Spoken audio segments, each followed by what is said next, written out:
You can't beat the Matrix. So, now you have had a lot of information about Daniel chapter 5.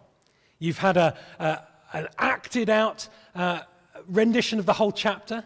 You've had a bit of a reminder of how we thought about it way back when we were looking at Ezra.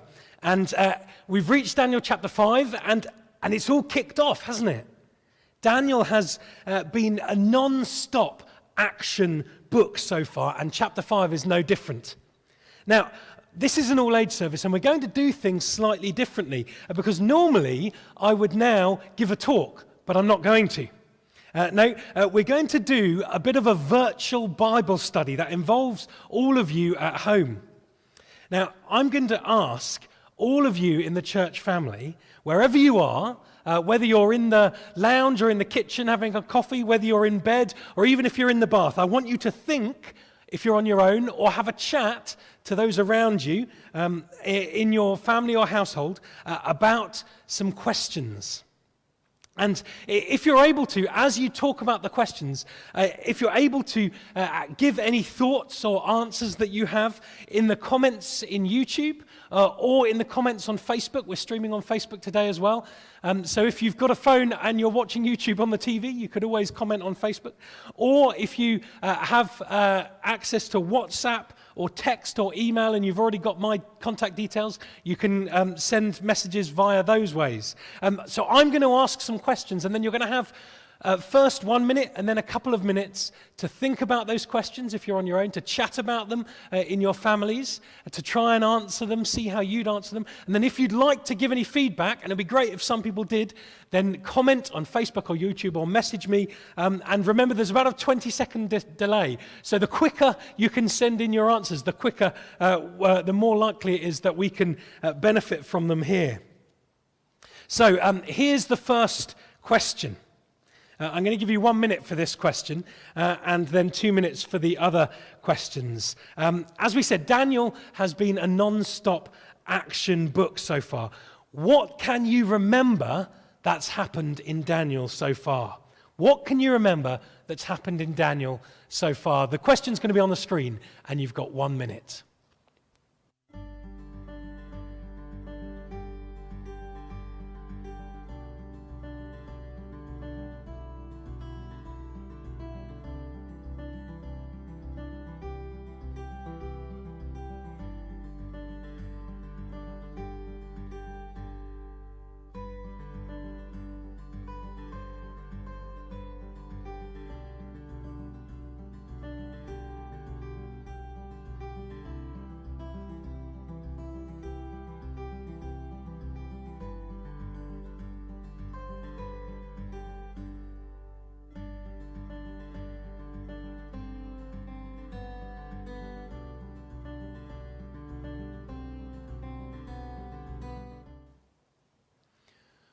What can you remember that's happened in Daniel so far?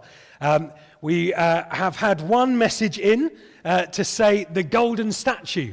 Very good. The golden statue. Anything else that you can remember that's happened in Daniel so far? You may well have got lots of things. I hope you've got everything. And you can keep sending messages in if you think of anything. I know YouTube is a little bit behind, and Facebook might be even further. I don't know. So you may have more messages. But you're right, the golden statue, which is right here as well, happened. So I hope you can remember some other things. Oh, look, we've had another message in. The fiery furnace, Daniel and his friends being forced to be vegetarian. Yeah, great. Well done, Sue. Thank you for that. There's lots of things that has happened in Daniel so far. This is good. This is working. Right, question 2 now. You've got a little bit longer for this, so maybe halfway through the time, start thinking about sending comments in, and we'll get them in. So we've been thinking about all that's happened in Daniel so far, and how we can clearly see God's hand through it all. We've been talking about that each week, bringing Daniel and his friends to Babylon, God's hand in growing them in wisdom and understanding, God's hand in giving them courage to stand firm, God's hand in humbling Nebuchadnezzar so that he could know God was in charge, God works in our lives too. That's what the Bible says. He worked in Daniel's life, and he works in our lives too. Sometimes we only realize God working when we look back. So that's what I want you to do now. Can you think of times in your life, or the lives of people around you, or in our world, where God has worked behind the scenes, where God has done things behind the scenes? Can you think of things in your life where God has been working behind the scenes or in our world? 2 minutes for this one, so have a chat or have a think, and then send in your answers.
Fantastic. I hope that was helpful. It's not always easy to put those ones into words.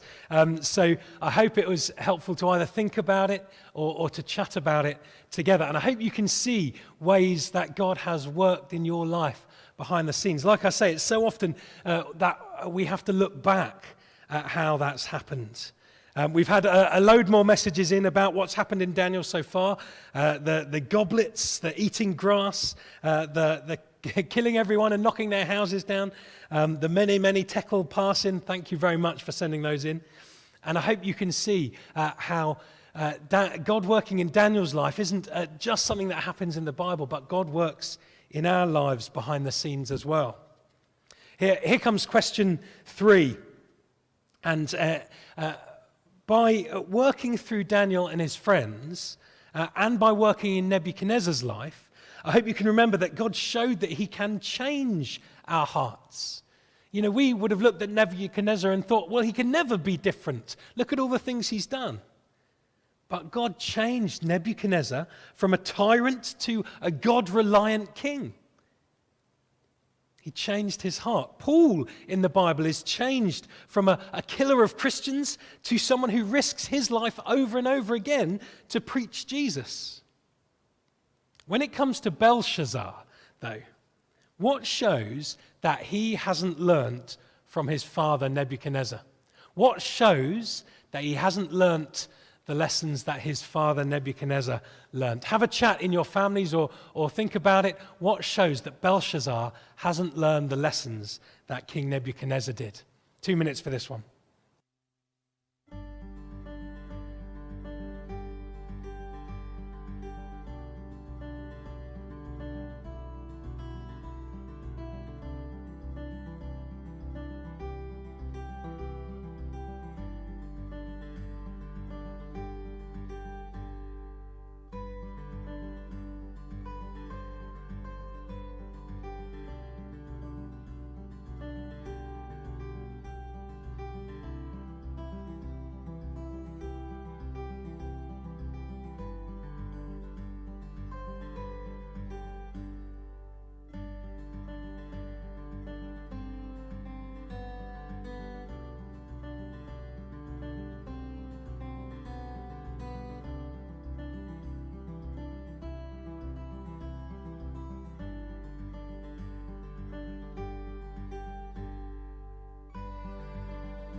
That's great. I hope you were able to think about that. Let me just go back to the last question because we've got some more and more messages coming in on comments and private messages. And it's great to see people seeing times in their lives when God has worked, times when there's been hard times and God's comforted them or got them through, and they've known that He's there for them. Times when people have seen God's hand over their careers, over their jobs, and we've had some from kids as well, thinking about things that have happened to them, particularly finding lost things we had, and other things in kids' lives where we see that God is working in all our lives at whatever age. And of course, yes, that's right. We saw in the reenaction of chapter 5 that Belshazzar hadn't learned from his father. Now, we don't know if he was his biological father. Kings worked a bit oddly then, and he would have been called his father like his predecessor, either way. So we're not quite sure about that. But either way, he would have been around when all of those things were happening to Nebuchadnezzar. He would have grown up hearing about the different stories about the fiery furnace and about the going out to eat grass with the oxes. And yet, he didn't learn from that, and he saw that he wanted to be glorified himself, and he wanted to say, it's not about God and him, it's about me and my gods. And so, yes, we had a few answers in. He holds a party to glorify himself. Yeah, absolutely. And he took the goblets from God's temple to show that he was in charge. Absolutely, yes. Now, last question, and we're just going to think about this for a while. We've said before in Old Testament stories that they do two things. One, they tell us about what happened and give us examples of people following God. And two, they point us forward to Jesus.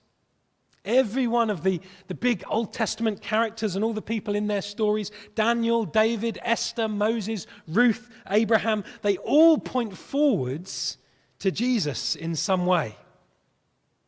Can you see any similarities or differences between how Belshazzar rewards Daniel that reminds us something about Jesus? Can you see any differences, things that are different, or similarities, things that are the same, between how Belshazzar rewards Daniel and things that remind us of Jesus?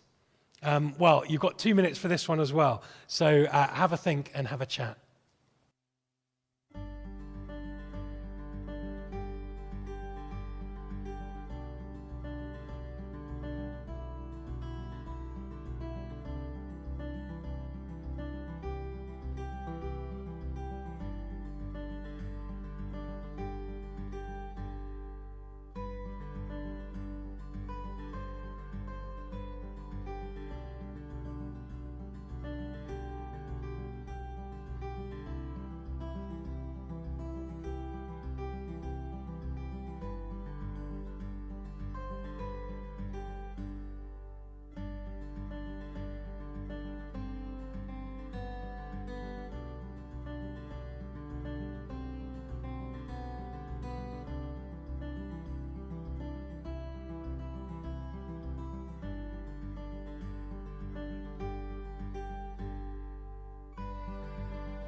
Well, that last one may have been a little bit trickier. We're getting more and more answers to the one before that. Again, all those things that show that Belshazzar hadn't learnt the lessons of his father, of Nebuchadnezzar. That last one, I hope you had a good talk about it, even if you couldn't think of things that were parallels. I was talking with someone the other day about Easter, about our plans for Easter, and about Jesus' journey to the cross.